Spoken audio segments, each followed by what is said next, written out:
Good morning, good morning, good morning. Hope everybody's doing well. Good morning, Des.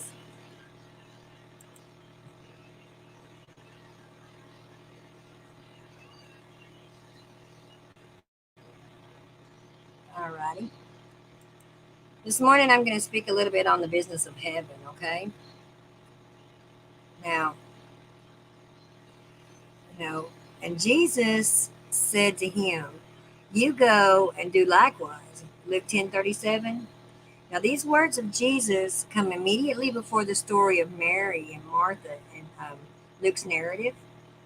The emphasis in Luke 10 and 11 seems to be on doing, whether it be evangelizing, 10 1 through 12, repenting, 10 12 through 15, or helping your neighbor, who might even be your enemy. That's 10 25 through 37. And then praying, which is 11 1 through 13, and obeying God's word, which is 11:28. Now, one might naturally take sides with Martha, and think that she's, quite justified in her frustrations with Mary. And perhaps even Jesus, after all the need in our world is great.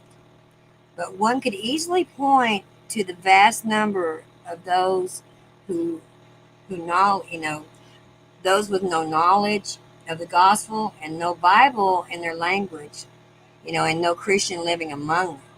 So David Platt says there are 4.5 billion people who, if the gospel is true at this moment, right, are separated from God in their sin and basically assuring nothing changes, will spend an eternity in hell. So he's a radical. But others, they may point, to the condition of many communities, in this country, and the mounting opposition to the gospel that seems to make headlines every single day. We have a lot of work to do, people. Just saying, you know. Now, this is going to be Luke 10:38 through 42. Let me put my eyeballs on so I can see. Okay. So many of us resonate with Martha in the story, but while Jesus confirms that some things must be done, one necessary thing is elevated above them all. And we see in this story a conflict. The conflict basically is not between two enemies or two co-workers, rather, two sisters who love Jesus and who want to honor him. And they're disagreeing over how this should be done. So, as you've learned before in small little groups or in the community or even reading the Bible yourself, the issue here, is priorities rather than, visible sin or disobedience. So three things stand out in this passage. First, where they agreed. Second, where they disagreed. And third, the resolution of Jesus. So where they agreed is 39 and 40, I believe. Okay. Mary and Martha agreed on one thing, Jesus. And Mary, she wanted to sit at his feet and hear his teaching. And Martha apparently wanted to be sure all the preparations remained in order. So you might say Mary focused more on being with Jesus, while Martha devoted her attention to doing things for Jesus. So neither of these are bad or sinful, but the motives and intentions, as far as we know, were pure. So this was not the source of their conflict, however, okay? When followers of Jesus disagree over a particular area of ministry, theology, methodology, or practice, they're rarely arguing over which one loves Jesus the most. They are not questioning each other's intent or motives, though it may appear that way, okay, on the surface. But most often, when followers of Jesus disagree or dispute with one another, it's precisely because each of them love Jesus and want to honor him. In fact, their love of Jesus is what is driven them to disagree on a given issue. So when part of a community or congregation wants to use particular like funds for missions while another wants to like pour funds into the worship ministry or both, you know, then they're expressing their concerns out of love for Jesus, and all biblical followers of Jesus agree that Jesus should be the focus of our lives, you know, and that's not up for debate. The Apostle Paul, he declared that as long as Christ was proclaimed, he had reason for rejoicing. That's Philippians 1:18, by the way. So have you ever questioned someone's love for Jesus? When they disagree with you about an area of ministry or practice? I mean, how can you celebrate one another's passion for Jesus rather than calling it into question? So when in conflict with other followers or believers, be sure to identify areas where you agree despite the conflict. Okay. So next is going to be where they disagreed. So while Mary and Martha both loved and treasured Jesus, they disagreed as to how to express their affection for him. In fact, Martha sternly expressed her disapproval with Mary over her apparent lack of concern, for the task at hand. While Mary, she doesn't seem to push back, against this. It's clear that whatever Martha was doing, she had no interest in joining her, you know. So the story it's a widow, into the heart. It's like excuse me. The story like it's a window into the heart of many followers of Jesus, many believers. So when disputes arise, between two followers or believers who love the Lord, they often center around how the best, who loves him best or how to love him best. Okay. So I mean, this is a gift. It's a projection. That's how I feel. A gift projection takes place whenever we begin to project our own unique gifts and callings upon everyone else, as if our assignment should be their assignment, and our strengths should be their strengths. But at its core, it's an arrogant assumption, that my calling is the highest calling and my gifts are the best gifts. You know what I mean? Ouch. I mean, come on. I mean, how many of us are guilty of this, in the community today? I mean, without even knowing it. I mean, God is clear about what should be a universal passion for all believers. And we're all called to love Him, and obey His commands and pursue holiness. But if our passion is worship and singing, we may think everyone's passion should be worship and singing, you see. So if we're called, basically to plant a new congregation, in an influential city, we may think all believers should do the same. So what are some of the things that believers should pursue? And what are some of the things that only some believers should pursue? I mean, how can we be more patient and humble when someone doesn't share our same gifts or passions? So the next one, the next one I have in my notes is the resolution of Jesus. So Jesus is the most gentle and winsome way. Resolved the conflict between Mary and Martha. At first glance, it appears he sided with Mary. But notice he never told Martha to stop doing what she was doing. Rather, he pointed to the fact that she was anxious and troubled about many things. He never told her to stop doing these things. His concern was her heart. So being with him mattered the most. Listening to him was essential. And the meal, the preparations, the house, and the material things would all perish one day, you see. But knowing Jesus and being in his presence could never be lost.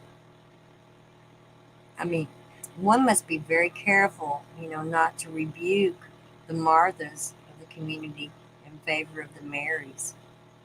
Work has to be done.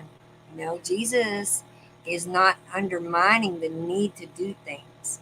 He's simply pointing to what should be the guiding, purpose of our lives, being with him.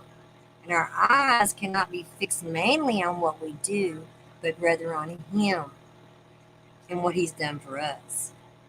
He died for us. He rose again, and He's returning one day to renew all things. And this is the work that should capture our mind and hearts. So when this work and this gospel work, is grabbing our attention, many of the conflicts we experience can be resolved. Only then can the work we do for Him fall into its proper place in our hearts. Paul said, "But far be it from me to boast except in the cross of our Lord Jesus Christ, by which the world has been crucified to me and I to the world." We boast in His work, not ours. So how can we work? How can the work of Jesus Christ get lost in the work we do for Him? No. I encourage you to preach the gospel to yourself daily. Fix your mind on Jesus' work, and only then can you plunge it, into your work in a particular area of passion, with the peace and confidence you need. Believers disagree. What should be done in the community, you know, how money should be spent or time should be spent or what should be emphasized, will continue to be a point of contention and disagreement. But we must never lose sight of Jesus and fail to behold the great work He accomplished for us. You know, while this does not answer all our questions, about what should be done, it does give us a foundation to relate to one another with kindness and humility and love. Maybe today you're experiencing conflict with another brother or sister in Christ, over issues similar to this. But will you look at the gospel and will you lift your eyes to Jesus and what He's done rather than what someone else should be doing? Only then can our conflicts move forward, a resolution. You know? Yeah. Let me go back to my other notes right quick.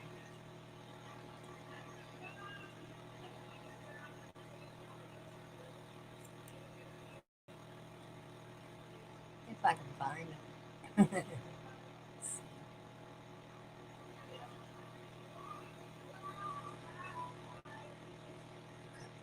So, conflict, it's all around us.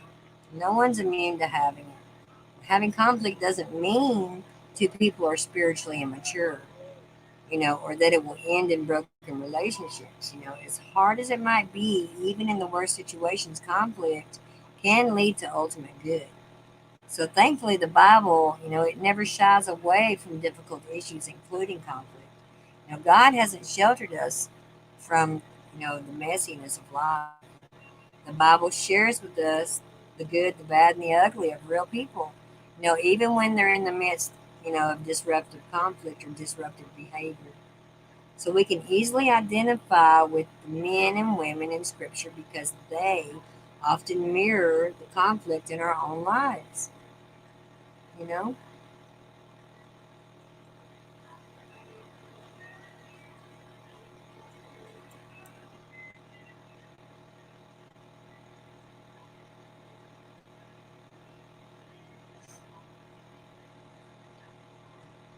Excuse me a second, I gotta get a drink.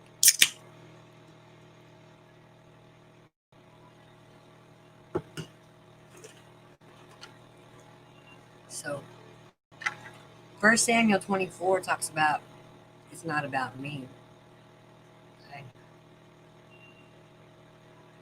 So you can safely assume that you create, that you've created God in your own image when it turns out that God hates all the same people you do. To be human is to have enemies. And we either know people we have a hard time loving, or we know people who have a hard time loving us, or both. And Jesus assumed we would have enemies, when He said, "Love your enemies and pray for those who persecute you." Matthew 5:44. The question is not whether or not we have enemies. The issue is whether or not we will love and pursue, them at great cost to ourselves. So let's read about King David, and how he responded to Saul, even though he desired to take David's life. So this is 1 Samuel 24, 1 through 22. Excuse me. We clearly see a collision in worldviews between these two men, okay? I mean, Saul displayed his own fear. Gosh, I gotta stop that music. Hang on a minute. Why it's still going? Turn it. Yeah, it's probably been playing the whole time and I didn't even realize it. I get a copyright strike. My luck. Oh Lord, have mercy.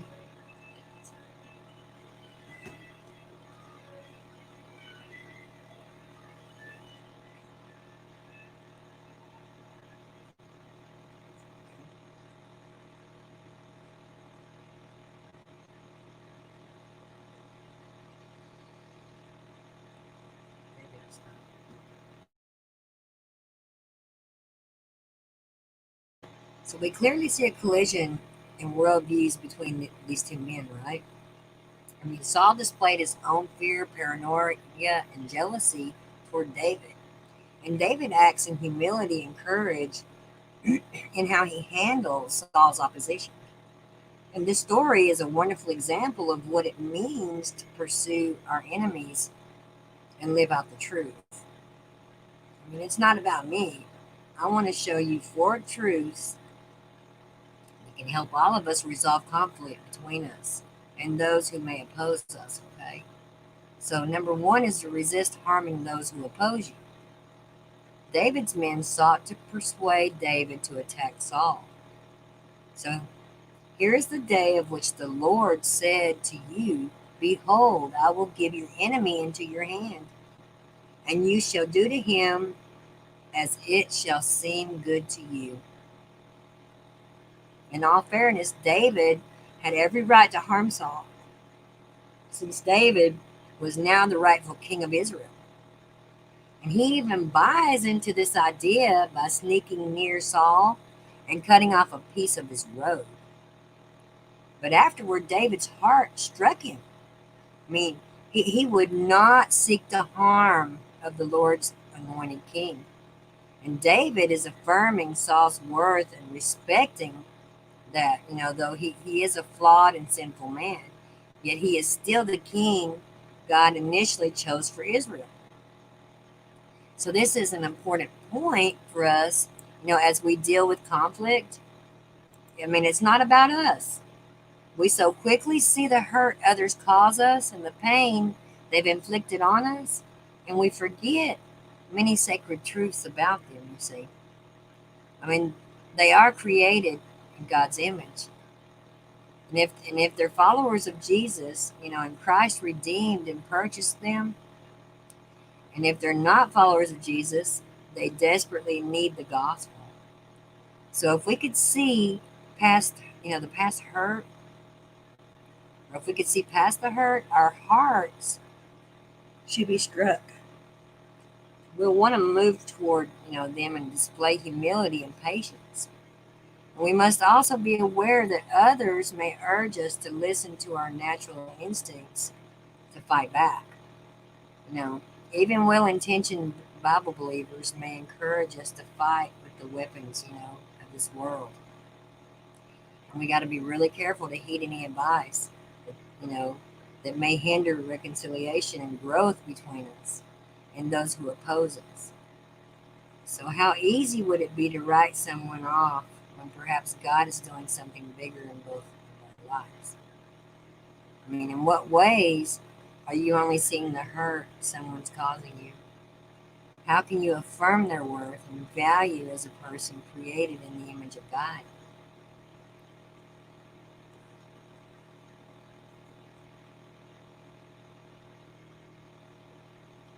Next, we got to make the first move to reconcile. David seeks reconciliation with Saul. At great cost and risk to himself, he pursued Saul to clarify and resolve the situation. And Saul need not fear David. Saul need not believe the lie that David was his enemy.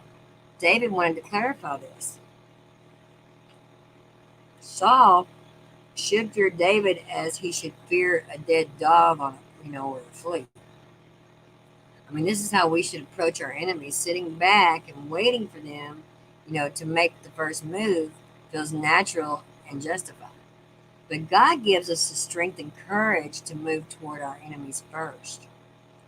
David is helpful here for two reasons. First, he confronts Saul's paranoia and he says, "Why do you listen to the words of men who say, 'Behold, David seeks your harm'?" And often conflicts arise because of what we heard about someone or what they heard about us. So we have no evidence that David wanted to harm Saul, and Saul believed the lie. So David gently confronted him on this. And second, David clarifies his intentions with Saul. He meant him no harm, but my hand shall not be against you. The longer a conflict festers and grows, the more slanted our views of others become. What began as a small point of contention can turn into a major misconception. Don't we all know that? We must seek to clarify our motives and intent as we must pursue others and seek to reconcile with them. So, who are you avoiding that you should pursue? And are you waiting on them to move first? Why not rather go to them, clarify the situation, and gently confront, what has perhaps turned into a misconception? Then the next part is agree to do each other good. So David and Saul, they reached an agreement. While Saul's promise will only be temporary, David would keep his word to Saul. And he would do Saul and his house good as long as he was king. And we see evidence of this in how David responds to Saul's death, as well as the story of it's Mephibosheth. I don't know if I said that. I have such a hard time with that word. Mephibosheth. Or Mephibosheth. I don't know. I'll laugh about that. Okay. Sorry about that. Didn't mean to mispronounce your name. So evidence of true reconciliation, is continuing love and goodness. Conflict always gives us a chance to get closer to one another and grow in our own understanding of ourselves and others and glorify our God. If a genuine commitment to do one another good, is not reached, then reconciliation has not taken place. Everyone thinks forgiveness is a lovely idea until he has something to forgive.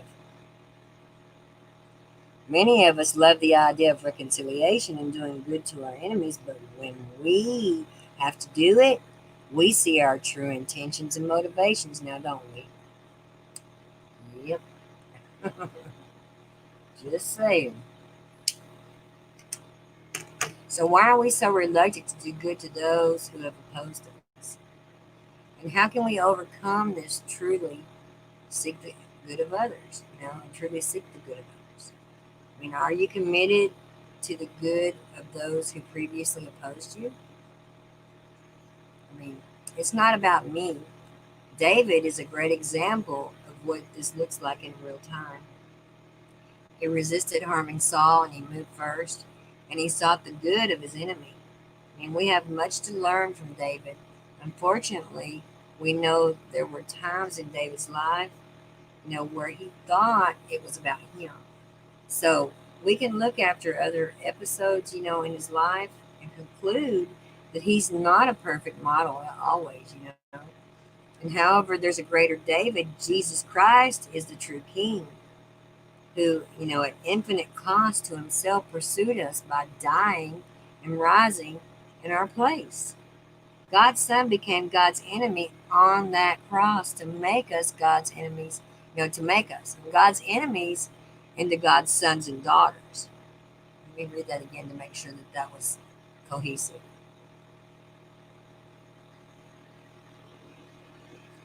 God's son became God's enemy on the cross to make us God's enemies into God's sons and daughters. And that's Romans 5:8. And it says, God shows his love for us, and that while we were still sinners, Christ died for us.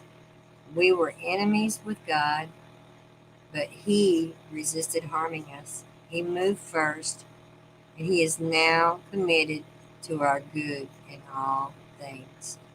Romans 8:28. So when this truth resonates in our hearts, we can move toward each other with humility and patience. And we can truly understand that it's not about us. You know?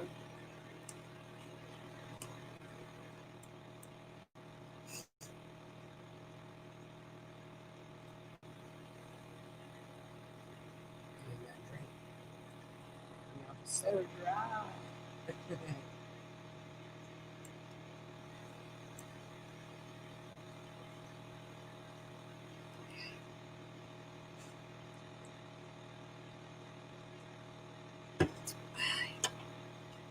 I'm not drinking coffee this morning. I'm drinking Dr.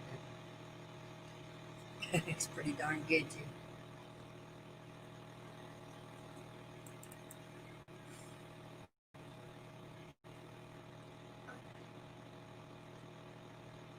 That's better.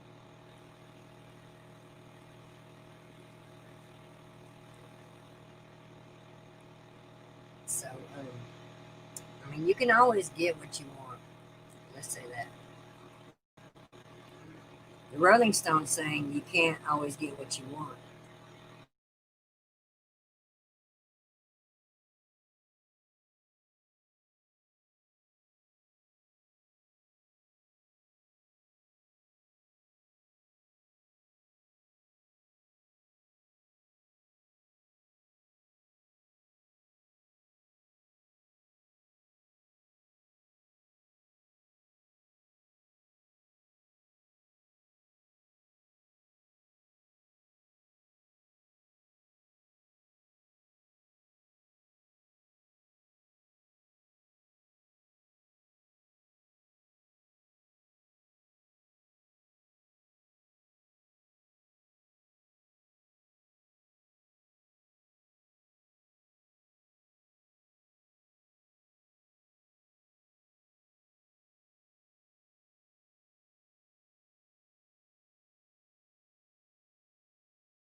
Okay, you guys. I couldn't get my stupid computer to turn back on, but I came back on my phone. If anybody's still with me, let's see if I can see. Yeah. Okay. Can you hear me now? Can you hear me now? Hopefully you can hear me. I have to wait till somebody types in chat so I can see if I've got sound. I scared you. I didn't know I was that ugly. My goodness. Did I scare you? Okay, good. My computer, the screen is still on the loading screen. Yep, I imagine lots. I had like a power surge, and it'll be my luck, That's what it took just to go ahead and push my computer right over the edge, where I won't even have one now. I had three, and I kept getting attacked. My computers kept getting hacked, and then they'd wind up crashing on me. Sucks. Sucks to be me, but it's okay. I'm used to it. I'm used to it. Okay. So I'm trying to see. I don't even remember where I was when I was reading now. Yeah.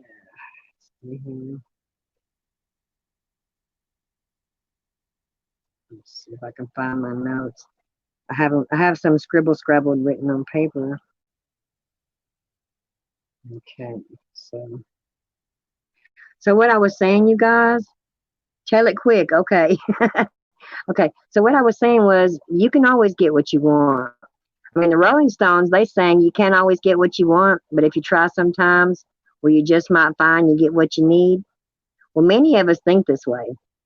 And there are things that we want, even, we even demand, that we know we'll never get, but basically, biblically speaking, you can always get what you want. I mean, what do I mean by that?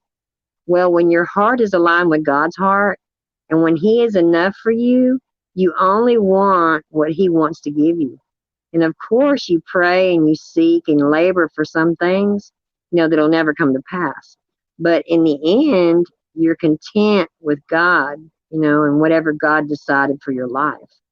So He is your portion, And you say with the psalmist, whom have I in heaven but you? And there is nothing on earth that I desire besides you. And that's Psalm 73:25. And Abraham understood this, and it enabled him to stand down when faced with conflict, with Lot. So basically, Jeremiah, okay, this is like melting into God's will. So Jeremiah, he burrows and, he said contentment comes. So this is very different understanding of contentment. And only when we're satisfied in God and God alone will we be content and be able to embrace whatever He sends our way with joy and patience. So Abraham, he understood this and he enabled him to stand down, when faced with the conflict with Lot. So in Genesis 13:1-18, we learned in our small, before whenever, I don't know if you guys remember when I was talking about this or not, but let me go ahead and say it again. This conflict between Abraham and Lot, it arose because of the physical blessings they received. And each of them possessed many flocks, servants, and herds. And this put, like a strain on the land and caused strife between the headsmen. And verse 6 tells us that their possessions were so great that they couldn't dwell together. So many of us tend to think more is always better. But if we have more money or time or friends, we would be happier and at peace. But rarely is that the case. We tend to put our joy on hold until we obtain some goal that we think we must achieve. But when we get there, we only find out that we desire even more of what, we pursued. And it isn't, all we hoped it would be. So men often pursue a promotion only to find themselves getting home much later, sleeping less, and devoting less time to their family. And church conflict can arise, or the community, over having much. So, are you pursuing something right now that, may cause conflict with you or your family or friends or community later? I mean, why must you have this possession reward, the possession or the reward of the possession? So, my notes are real crappy. They were better typed on the computer. But Abraham, he would rather not be with Lot than be at odds with him. So this is an important truth that Abraham yields to Lot's choice, of any part of the land that Lot desires. So he stands down and he doesn't, have to win the battle. He says, separate yourself from me, and if you take the left hand, then I will go to the right. Or if you take the right hand, then I'll go to the left. And Abraham appears to value Lot over the land. He refuses to let, possessions trump his love for the person. So part of learning to stand down comes from recognizing the value of people. People matter more than possessions. And we may get, what we want at times, but in the process lose the person. So that's basically, the point I was trying to make there. Yeah, I have a surge protector. And by the way, today, you guys, when you get a chance, I want you guys to read Luke 3:16. Just whenever you get a chance, write that down and read Luke 3:16, and remember what it says every day. I mean, the value and the beauty of the land, it didn't appeal to him, basically. So what appears to be a better situation can in the end bring us great harm. And we must guard against thinking that the grass is greener on the other side. I mean, this can be a source of pain and frustration for us, and it can cause much turmoil in our relationships. So guard yourself against thinking that bigger is always better, okay? And meditate on Philippians 4 11 through 13, and how Paul was content in any and every circumstance and rest in God's provision. I mean, God had a plan and a place for Abraham, and the Lord would provide. Abraham trusted this. I mean, we see this trust displayed, when he built an altar to the Lord, and he believed God, would make good on his promises. And he didn't feel the need to fight with Lot or battle, for his own preferences. And this right here is contentment in action. So a believer, a Bible-based believer, as believers, we have the ultimate provision from God. Ouch! Dang it, I just got scratched in the back of my stupid cat. Ouch, ouch, ouch, ouch. God gave his son for us, and he died and rose again to secure our place with him, And this is why we can be content, we have him as our portion and treasure. So are we able to trust God's provision? And do we believe God has a plan and a place, because of Jesus? I mean, will you rest content on him? I mean, you don't have to get your way to solve a conflict. God has a better way, so stand down. Trust him and look to Jesus as your joy and find contentment in him. Okay, I'm done. Yeah, it's Luke 3:16 sis. Yes, ma'am. Yep. I opened up my Bible this morning, and Luke 3:16 was right there in the very front of it. And Luke 3:16 was screaming at me. You must tell everybody to read me. Read me today. I'm trying to get my computer to start again. One more again. You know what, Des? You will not. Are you still with me, Des? Hello, Debbie. Good to see you. Des, are you still here with me? Sister Des? Long reach 1, paging long reach 1.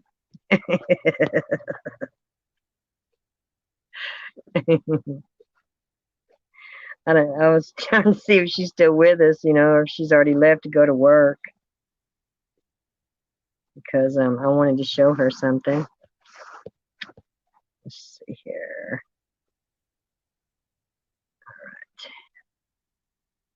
I think it's on the right place anyway. Let me see here real quick. Yeah, I'm finished with the sermon part for the day. Okay, here we go. Des still with us? Let's see. Okay, all right. I've got to show you something, Des. My daughter-in-law came the other day, and she brought me this big old huge box of clothes and stuff. And I want to show you what was in the box. And I haven't seen these in a long time, girlfriend. Let me see here. All right, camera's on. Okay, here we go. All right. Nope, that's on me. Hang on, let me switch it around. I don't want to break the camera. Let's see. Okay, where is it? Where's that? Let me quit messing around here, and then I'm going to get out of here. So let me see here. Okay. Camera. Excuse me. Okay. Excuse me. Nope, that's on me. You don't want to see me. Okay, let's see. Okay, that way. All right, here we go. All right, now, do you see this Bible, Des? Look. I have not seen a Bible like this in a long time. Excuse me. I've got to get me a drink. Woo! Look at that. The Gideons, Des. Placed by the Gideons. I don't know where on God's green earth she got this from, but I know she didn't steal it from a hotel because hotels don't have Bibles in them anymore, to my knowledge. Anyway, let me turn my camera back off. Goodness gracious. Woo. I got a dry throat from all that reading. Okay. They don't put them. I know. That's exactly what I just said before I looked at that. Yeah. So, and this one's like brand spanking new. Isn't that funny? Because of what we discussed about the Gideons. Thought that was pretty cool. Anyway. All right. Don't want to make you late for work, sister. Love you, Des.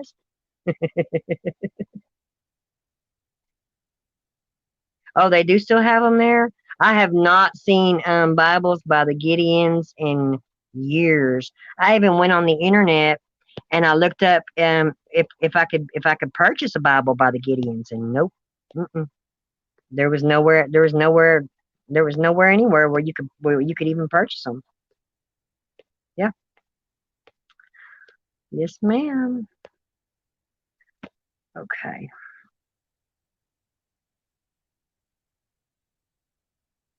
Okay.